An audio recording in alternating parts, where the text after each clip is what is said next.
क्या हम जान सकते हैं आपका क्या नाम है? सावित्री देवी। जी, आपके पति का क्या नाम है? सुंदरलाल। हमने सुना है कि आपके पति ने जो है जमीन को दान कर दिया है, क्या है?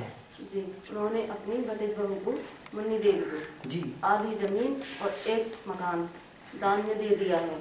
अच्छा, तो एक क्यों दान किया है, क्या मैटर हो सकता है इसमें? उसने अपने हमारे पति को प्रेम जाल में फंसाकर वो हमारी जमीन दान में करवा ली है, फर्जी तरीके से। फर्जी तरीके से। तो आपने इसकी शिकायत कहाँ कहाँ की है?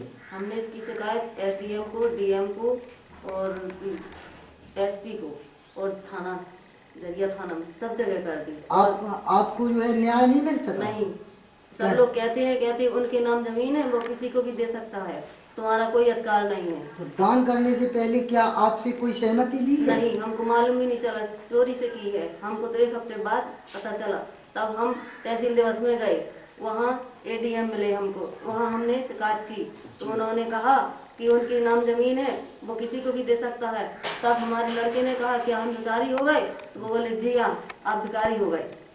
तो आपने ये एक सोचिएगा, आपकी जो दान किया गया है, तो क्या आपकी बहू कोई साधु या सन्यासी है क्या वो? नहीं, एक गृहिणी है। तो गृहिणी को दान ये क्या हो सकता है?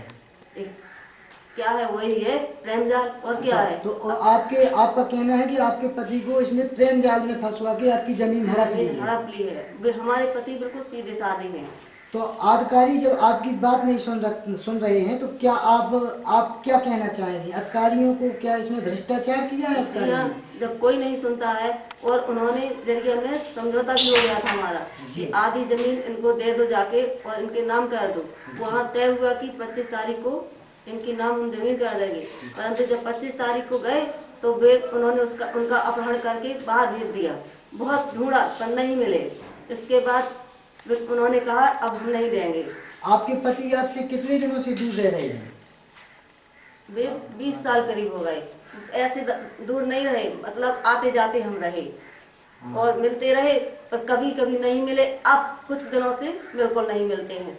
और हमने सुना है कि वो लोग आपको जो है, आप जब वहाँ जाती हैं पति से मिलने के लिए, तो आपसे वो क्या कहते हैं? धमकी देते हैं। क्या कहते हैं यहाँ मत आओ, नहीं हम मारेंगे, लड़के को मत आने देना। गर्मियों में उन्होंने इसी तरह से मेरे बच्चे को मारने की धमकी दी थी और मुझसे कहा था कि आपका नुकसान होगा।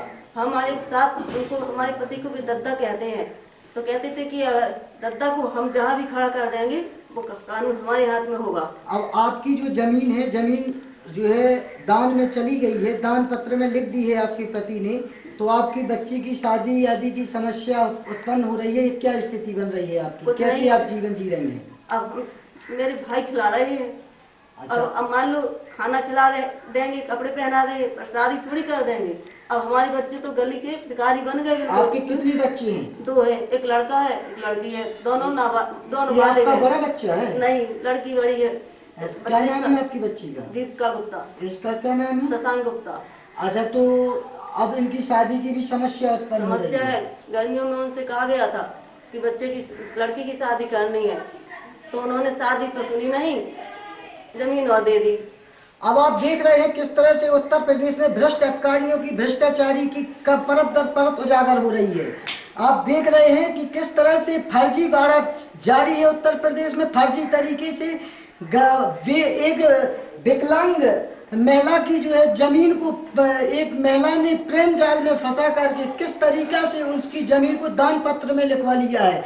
आप देखिएगा कि एक दान तो केवल मंदिरों ट्रस्टों को दिया जाता है और संतों को दिया जाता है, पर एक कैसा दान है जो एक महिला को दिया गया है। उच्च अधिकारियों की चुप्पी इस बात की जो है उजागर कर रही है कि अधिकारी जो है भ्रष्टाचार में लीन बने हुए हैं। इस तरह से भ्रष्टाचार चरम सीमा पर है उत्तर प्रदेश में। TV 24 के लिए लक्ष्मीकांत सोनी, जय हिंद।